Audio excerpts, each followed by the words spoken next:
ይሄ የብዙ ወንዶች ባህሪ ነው። ቅርፍፍ ማለት ለቅዱስ ቁርባን ሲሆን ለመንፈሳዊ ሕይወት ሲሆን ሚስቶች ፈጣን ሲሆኑ ባል ደግሞ ቅርፍፍ ይላል።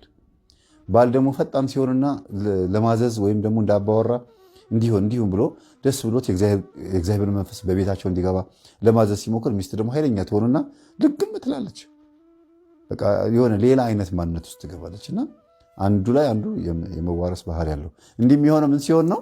የራሳችሁን መንፈስ ሳታስሩ ለማዘዝ ስትሞክሩ የሚመጣ ነገር ነው። ባል ከሆንክ አዳምጠኝ። ቤት ውስጥ አንተ መንፈሳዊነት ገብቶ ከሆነ ይህን ትምህርት የምታዳምጠው ገብቶ ከሆነና ሚስትህ አልሰማ ካለችህ ሚስትህን እንጸልይ እንስገድ ብቻ ነው እንጂ ማለት የምትችለው የሚስትህን መንፈስ ና ወደ እኔ ብለህ ስበህ መስገድ ምናምን ይከብዳል። መጀመሪያ ማድረግ ያለብህ ምን ስለሆነ ነው? ያንተን የራስህን መንፈስ ማሰር አለብህ። የራሳችንን መንፈስ ሳናስር የሰው መንፈስ ስቦ መገሰጽ ማለት ቅዱሳንን ለመምሰል መሞከር። ይሄ ደግሞ በጣም ቅዱሳንን ለመሆንም ለመምሰልም በትህትና ቀስ ብሎ በእርጋታ እንጂ በአንድ ጊዜ የሚሆን ነገር ና ወደ እኔ ብላችሁ ስትሉ የትኛው ትጋት፣ የትኛው ቅድስና፣ የትኛው ምናኔ? ከባድ ነው እኮ። ስለዚህ ምን ያስፈልጋል? እኔ ጋ ያለው መንፈስ ታሰር ብየው መታሰሩን በህልምም በእውንም በሆነ ነገር ምልክት ካላየው በስተቀር የባለቤቴን የዘመዶቼን ስቤ በፍጹም አላስርም፣ ና ብዬ መጣት አልፈልግም ብላችሁ ቃል መግባት አለባችሁ። እናንተ የራሳችሁን ሳታስሩ የሚስታችሁን ወይም የባላችሁን ስትጠሩት ይተባበሩባችኋል። ለምን አልታሰርም? ታሰር ማለት ብቻ አይደለም፣ ምልክት ማየት አለባችሁ። ለመታሰሩ ያሳያል። ህልም መንፈሱ ይጮሃል፣ ወይ በህልም ታያላችሁ፣ ወይ ደግሞ ባላችሁ ላይ ወይ ሚስታችሁ ላይ የሆነ ምልክት ታያላችሁ። የመረጋጋት ለምን የእናንተ እየሄደ ነው ሚስታችሁ ላይ ወይም ባላችሁ ላይ የሚያጠቃው። ለምሳሌ በእኔ ልመስልላችሁ፣ እኔ ጋር የራሴን መንፈስ ካሰርኩት ሚስቴ ከኔ እየተነሳ ሚስቴ ጋር ኃይለኛ አግሬሲቭ ቁጡ ግልፍተኛ ያረጋት ከነበረ እኔ ጋር ያለው መንፈስ ከታሰረ ትንሽ ባህሪዋ ለውጥ ይመጣል። ለምን እኔ ጋር ያለው መሄድ አቆሟል። 50% እዚህ ጋር ይቀንስላታል ማለት ነው። ከዛ ደግሞ ባለቤቴ ላይ ያለው መንፈስ ታሰር ባለህበት፣ ወደ እኔና አይደለም ባለህበት ታሰር ትላላችሁ። ከዛ በትህትና ደግሞ እንደዚህ ብትቀጠቅጮ እኮ እንደዚህ ነገር ጥሩ ነው፣ ይሄን አብረን ብንሰግድ ብንጸልይ ደግሞ የተሻለ ነገር ነው ምናምን ብላችሁ መንገር ማስተማር ነው እንጂ ወንድ ስለሆንክ አባወራ ስለሆንክ ምናምን ማስገደድ አትችልም። ይሄ በጣም ከባድ ነገር ነው። አምና ወዳ ፈቅዳ ሲሆን መንፈስ ቅዱስም ይቀርባል። በግድ ከሆነ ግን ከባድ ነው የሚሆነው። ስልቱን ሊቀይርብህና ያጠቃሃል። ይሄ ንፋታ ወደሚለው ነገር ውስጥ ሁሉ ሊከትህና ሊያበሳጭህ ያላሰብከውን ሀሳብ ሊያመጣብህ ይችላል። በሚስት በኩልም ደግሞ ልክ እንደዚሁ ነው። በሚስት ደግሞ ሲሆን ደግሞ ይከብዳል። ለምን ሚስት መንፈሳዊ ሆና ቀድማ ነቅታ የባነነች ከሆነችና እንቁረብ እስቲ እንደዚህ እናድርግ እንስገድ ስትለው በቃ ቁረብ ስገጂ ከፈለግሽ እንደፈለግሽ ይላል። ከዛ ምን ትፈራለች ሚስት? ምናልባት በቃ እኔ ስሰግድ ስጸልይ ምን ስል ይደብረዋል፣ እንቁረብ ስለው እምቢ ይለዋል። ስለዚህ ወደ ሌላ ወንድ ወደ ሌላ ሴት ይሄድብኛል፣ ወደ ሌላ አይኑ እንደዚህ ያንብኛልና እስቲ ምናምን ብላ ሳትፈልግ ማትፈልገው ነገር ውስጥ ትገባለች። ይሄ የተለመደ ነገር ነው እና እኔም ብዙ ተጽዕኖ የማልፈጥርበትም የላይፍ ስታይል ይሄ ነው። ለምን ካለ ሁኔታ አንጻር ባልን ትሪት አድርጎ ለማምጣት አንሶላው ንጹህ መኝታው ቅዱስ ስለሚል በእርግጥ በቅዱስ ቁርባን የተጋቡ ናቸው ይሄ የሚመለከታቸው ይሄ ጥቅስ በመዘጋጃ የተገቡትን አይፈቅድም ይሄ ጥቅስ። ግን ያም ሆኖ ትዳር ውስጥ ሆነው የሚፈጽሙት ነገር ኃጢአት ሆኖ የሚቆጠርባቸው 10 ወይም 20% ነው። 80% በትዳር ውስጥ የሚደረገው ነገር በሙሉ ተፈቃቅደው እስከሆነ ድረስ ሰንበትን በመሻራቸው ንስሐ ይግቡበት እንጂ ወይም ደግሞ እንደው ልጅ ማስወረድ አይሁን እንጂ ሌሎች ነገሮች ባሏ ንስሐ ባለመግባቱ መንፈሳዊ ሰው ባለመሆኑ እሷ ስትጾም ስትጸልይ ስትሰግድ ጾም ሊያስፈርሳት ሲሞክር ሳይገባው ከሆነ ምንም ማድረግ አትችይም። ምንም ማድረግ አትችይም። ሳይገባው ነው ያስቸግርሻል። ሊያስቸግርሽ በጣም አመፀኛ ሊሆንብሽ ይችላል። ወረዛን ያላቅልሽም ያንቺን እንትን ነው በቃ ሚስቴ ነሽ እንደፈለግኩ ማድረግ ይችላል ሊል ይችላል። ያ ነገር በጣም ሴት ከሆነች መስተፋቅሩን ያደረገችው ግብሩን የሚያገኘው ከሷ ነው። ወንድ ከሆነ ያደረገው ደግሞ ከሱ ነው ግብሩን የሚያገኘው። እንዴት ቢባል እሷ መስተፋቀር አድርጋ ከሆነ ያገባችው ባሏ እንዲደበድባት፣ እንዲመታት፣ እንዲሰድባት፣ እንዲያስለቅሳት እያደረገ ግብሩን ከእንባዋ ይወስዳል። አይነ ጥላም ከሆነ ግብሩን ከእንባዋ ይወስዳል። ቡዳም ከሆነ ግብሩን ከእንባዋና ከዱላዋ ከተመታችበት ከተፈነከተችበት ከደሟ ይወስዳል። አንዳንድ ጊዜ ደግሞ ምንም እንኳን መስተፋቅር ባታረግም እሷ ሚስትየዋ እሱም አድርጎ እንኳን እሷ ራሷ ስትደማ ግብሩን ከእሷ ይወስዳል። ግን በብዛት የሚፈልገው መንፈሱ ከአድራጊው ነው፣ ከፈላጊው ነው የሚያደርገው። አይነ ጥላ ካልተደመረና ካልተደረበ በስተቀር ተደራጊውም ጭምር አብሮ ተፈነካክተው ደማቸው ግብር ሆኖ ሊቀርብ ይችላል። ብዙ ጊዜ መስተፋቅር ባገኘው አጋጣሚ ነው ግብሩን የሚወስደው። በዛው ቤት ውስጥ በሆነው ልጆችን በመምታት የሆነ ነገር በሰላም በማሳጣት ቤቱን በመበጥበጥ ደስ ይለዋል። በቃ ይተራመሳል። ሽንት ቤት ይገባል። ሆድ ቁርጠት ይለቅባቸዋል። ይመጣል ሆድ ድርቀት ማለት ነው። እንደገና ደግሞ ምግቡ ላይ ይመጣል። ምግቡ አይስማማቸውም። ኪችን ይገባል። ምግቡን ያበላሸዋል። በቃ ቤቱን ይረብሸዋል። ባልየው ሲመጣ ሚስት ጥሩ ፊት እንዳይኖራት ያደርጋል።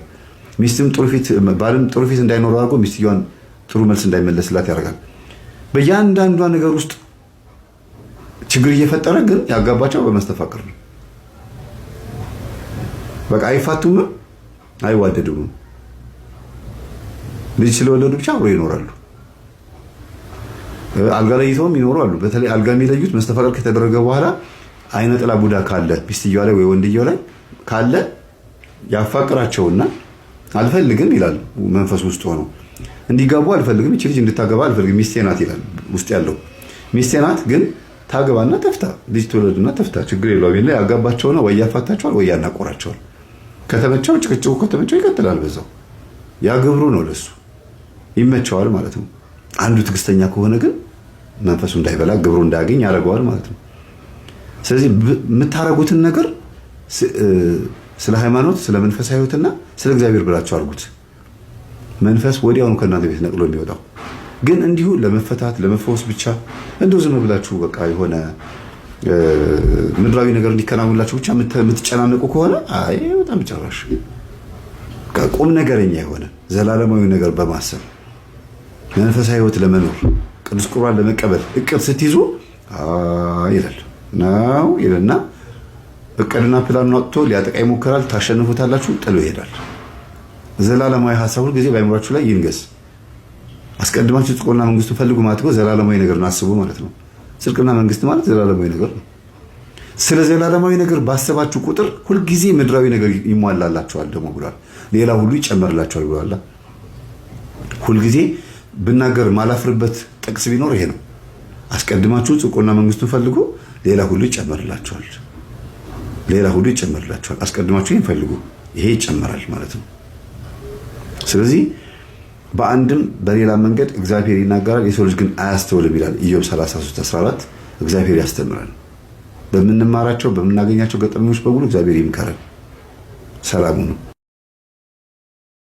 በየቤታችሁ የበር እንትኑ ላይ ይሄ ከበላዩ ላይ ማለት ከበሩ ዶሙ ላይ የበግ ጭንቅላት ወይ የፍየል ጭንቅላት ወይ ደግሞ ቆዳ ግድግዳ ላይ በውጭ በኩል የለጠፋችሁ ሰዎች ለምንድን ነው? ገልማ ያላችሁ ገልማ ባይኖራችሁም እንኳን ለመንፈሱ ተብሎ የታረደን በግ ወይም የታረደችን ፍየል ከተበላሽ በኋላ ቆዳዋን ምንድን ያደረጋችሁት? ምንድን የሆነው? እዚህ ልጆች ተወያዩበት ከእናትና ከአባታችሁ ጋር። ይሄ ነገር ምንድን ነው? የተቀመጥንበት ለዘመናት እንደ ቁርበት ሆነ የተቀመጥንበት ምንድን ነው? ጠይቁ። ጎረቤት በግ ያመጣል በአራስነት። ከዛ በጉ ይታረዳል። ቆዳ ደግሞ አይጣልም በድሮ ጊዜ ማለት ነው። አሁን ደግሞ በአራስነት ቅቤ ይመጣል። እስቲ ልቀባሽ ይሉና ልቅልቅ ያደርጓታል። በዛው ልክክ ብሎ ይገባል። ባህል ነው እኮ ጥሩ ነው እኮ ደስ ይላል ቅቤ መቀባት። እናት ጎረቤት ሆና መጣ ትቀባለች። ግን ምን እናርገው ደግሞ እንደዚህ አይነት ኮተት በጣም እልፍ የሆኑ ብዙ ነገሮች ይሰማን። ጸበል ቦታ ላይ እንሰማለን፣ በየቦታው እናዳምጣለን። ብዙ ነገር አለ። ምንድነው የሚሻለው ታዲያ? ባህላችን ከሃይማኖቱ እንዴት እንለየው? ሃይማኖቱን ከባዕድ አምልኮ ጋር የተቀላቀለ አካሄድ ያለው እስኪመስል ድረስ ተዋህዶ እምነታችንን ሊያቆሸሽ ሊያጎድፍ የመጣ እስኪመስል ድረስ እንዴት አድርገን እንደምንላቀቅ ራሱ ግራ ገብቶናል። እኔ አሁን ስናገር ባህሉን እያነሳ እንትን ጥሩ ጉርብትናውን እያነሳ ለምን እንደዚህ ትላላችሁ? ግድ የለም ወንድሜ፣ ስራ ያጣኸው፣ ሰላም ያጣኸው፣ በትዳር ላይ በልጆችህ ላይ ጤንነት ያጣኸው፣ በማንኛውም አይነት መንገድ ጎሎኛል ብለህ የምታስበው ነገር ከምን እንደመጣ እንድታስተውለው ነው ይሄን የምነግርህ። ወይም ደግሞ እህቴ ወይም እማዬ ይሄን የምነግርዎት እርሶም አጥፍተው ከሆነ ተደርጎቦትም ከሆነ እንድትነቁ ነው። እና ብዙ ነገሮች እሰማለሁ። በግ ለስልጣን ብለው በግ ያመጣሉ፣ በግ ይታረዳል።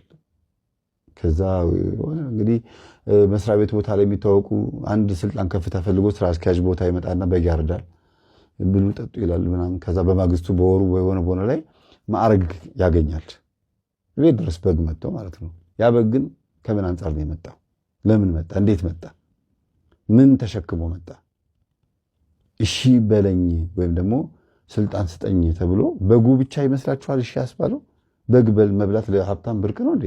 ለአንድ ስራ አስኪያጅ ወይም ለአንድ መስሪያ ቤት አስተዳዳሪ አንድ የሆነ ምክትል ስራ አስኪያጁ ወይም የሆነ ከታች ያለ ሰው መጥቶ በግ ለዓመት በዓል ገዝቶ አምጥቶ ስለሰጠው በጉ ብቻ እንዴት ስልጣን ሊያሰጠው ይችላል ብላችሁ ታስባላችሁ? እና ብዙ ነገሮችን ማሰብ ይቻላል። አንስተን አንጠግበውም ወይ ፈተና ብለን እናልፈዋለን እንጂ። ስለነበረን ሰዓት ሁሉ አምላካችን ስም የተመሰገነ ይሁን። ሰላም ሁኑ፣ ሰላም እደሩ። በቃ ሲስተር ይኸውልህ አሁን 7ኛዋን 8ኛዋን ወንድ ይዛ ነው የተቀመጠችው። ይሄንን ራሱ እየጠፈጠፈችው ነው። እንዲህ ይዛ ነው እንደዚህ በጥፊ የምትለው እና በጣም አደገኛ ናት አለኝ። ታዲያ አንተም እኮ በዛው መንፈስ ተይዘሃል አልኩት። እስቲ እንዴት ሊሆን ይችላል ይሄ አለኝ። ይኸው ሚስትህን እየመታሃት አይደል አልኩት። አዎ በቃ እኮ መንፈስ ሲገባብን ትልቁ ምልክቱ ይሄ ነው። ሴቷም ወንዱን ሴቷን አያከብርም፣ አይከባበሩም።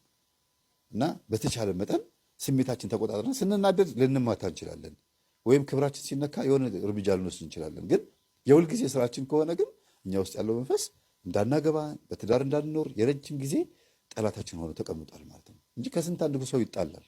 ሁላችን እኔም ራሴ ጸብ ይኖራል እኔም ጋር። ግን የሁልጊዜ ተግባራችን ስናደርገው ግን መጥፎ ነው ብዬ ነግሬው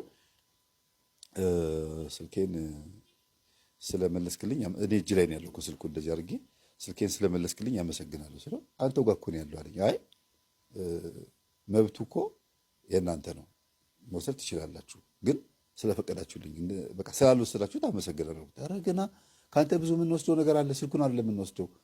የሰማሁት ነገር በጣም አስደንግጦኛል እና ትምህርትህን ምን ብለን የምንገባው? መምህር ተስፋዬ ብላችሁ ግቡ፣ ገጠመኝ ብላችሁ ግቡ አልኩ።